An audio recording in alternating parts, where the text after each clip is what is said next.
ರಾಜ್ಯದಲ್ಲಿ ಕಾಂಗ್ರೆಸ್ ಸರ್ಕಾರ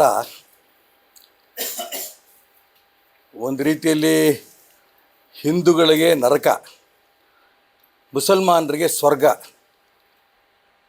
ಈ ರೀತಿ ಆಗೋಗಿದೆ. ಎಲ್ಲ ಕಡೆಯೂ ಕೂಡ ಹಿಂದೂಗಳಿಗೆ ನೇರವಾಗಿ ತೊಂದರೆ. ಬಾಗಲಕೋಟೆ ಘಟನೆ ನಾನು ಟಿ ವಿಲಿ ನೋಡಿದೆ. ಛತ್ರಪತಿ ಶಿವಾಜಿ ಮಹಾರಾಜರ ಮೆರವಣಿಗೆ ಬರ್ತಾ ಇರೋಂಥ ಸಂದರ್ಭದಲ್ಲಿ ಮಸೀದಿನ ಮೇಲಿಂದ ಚಪ್ಪಲಿ ಕಲ್ಲು ಎಸಿತಾರೆ.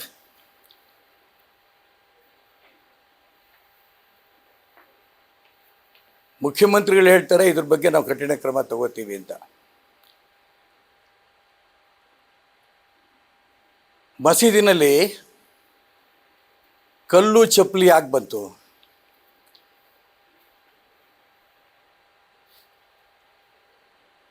ಮಸೀದಿ ಸೀಸ್ ಮಾಡಬೇಕಿತ್ತು ತಕ್ಷಣ. ಯಾವ ಮುಲ್ಲಾ ಇದನೋ ಆ ಮುಲ್ಲಾನ ಅರೆಸ್ಟ್ ಮಾಡಬೇಕಾಗಿತ್ತು. ಅಲ್ಲಿ ಮೇಲೆ 200 ಜನ ಇದ್ದರು, 150 ಜನ ಇದ್ದರು, ಎಷ್ಟೋ ಹೇಳ್ತಾರೆ. ಅವರಷ್ಟು ಜನನೂ ಕೂಡ ಅರೆಸ್ಟ್ ಮಾಡಿದರೆ ಅದು ಕಠಿಣ ಕ್ರಮ ಅಂತ ಅನ್ಬೋದಿತ್ತು. ಶಿವಮೊಗ್ಗದಲ್ಲಿ ಅಮಾಯಕ ಯುವಕ, 15 ವರ್ಷದ ಯುವಕನಿಗೆ ಒಂದು 10-15 ಜನ ಮುಸಲ್ಮಾನ ಯುವಕರು ಹೊಡೆದು ಕೊಲೆ ಮಾಡ್ತಾರೆ. ಅದ್ರ ಬಗ್ಗೆನೂ ಕಠಿಣ ಕ್ರಮ ಅಂತ ಹೇಳಿದ್ದಾರೆ. ಮದ್ದೂರಲ್ಲಿ ಗಣಪತಿ ಮೆರವಣಿಗೆ ಹೋಗ್ತಾ ಇರೋಂಥ ಸಂದರ್ಭದಲ್ಲಿ ಮಸೀದಿ ಕಲ್ಲು ಹೊಡೆದ್ರು. ನೆಲಮಂಗಲದಲ್ಲಿ ಗಲಾಟೆ ಆಯಿತು. ಬೆಂಗಳೂರಿನಲ್ಲಿ ಓಂ ಶಕ್ತಿಯ ಮಹಿಳೆಯರ ಮೇಲೆ ಕಲ್ಲಿಸಿದ್ದಾರೆ. ಉದ್ದಕ್ಕೆ ಹೇಳ್ತಾ ಹೋಗ್ಬೋದು ಹಿಂದೂಗಳಿಗೆ ಏನೇನು ತೊಂದರೆ ಕೊಟ್ಟರು ಅಂತ. ಮತ್ತೆ ಮಾನ್ಯ ಮುಖ್ಯಮಂತ್ರಿಗಳು ಹೇಳ್ತಾರೆ,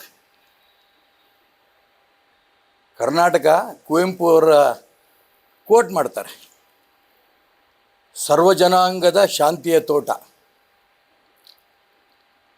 ಸರ್ವಜನಾಂಗದ ಶಾಂತಿಯ ತೋಟ ಅಲ್ಲ ಇದು. ಕರ್ನಾಟಕ ಇವತ್ತು ಹಿಂದೂಗಳಿಗೆ ಸ್ಮಶಾನ. ತುಂಬ ನೋವಿಂದ ಈ ಮಾತು ಹೇಳ್ತಾ ಇದ್ದೇನೆ. ನಾನು ಮೊನ್ನೆ ಶಿವಮೊಗ್ಗದಲ್ಲಿ ಆ ಹುಡುಗ ಸತ್ತಾಗ ಅವ್ರ ಮನೆಗೆ ಹೋಗಿದ್ದೆ. ಹುಡುಗನ ನೋಡಿದೆ ನಾನು. 2 ದಿನ ನಿದ್ದೆ ಬರಲಿಲ್ಲ. ಅಮಾಯಕ, ಏನೂ ಗೊತ್ತಿಲ್ದಿರೋಂಥ ಹುಡುಗ, ಕೂಲಿ ಮಾಡ್ತಾರೆ ಅವ್ರ ತಂದೆ ತಾಯಿ. ಏನು ಕಠಿಣ ಕ್ರಮ ಇದು? ಕಾಂಗ್ರೆಸ್ ಸರ್ಕಾರಕ್ಕೆ ಕೊನೆಗಾಲ.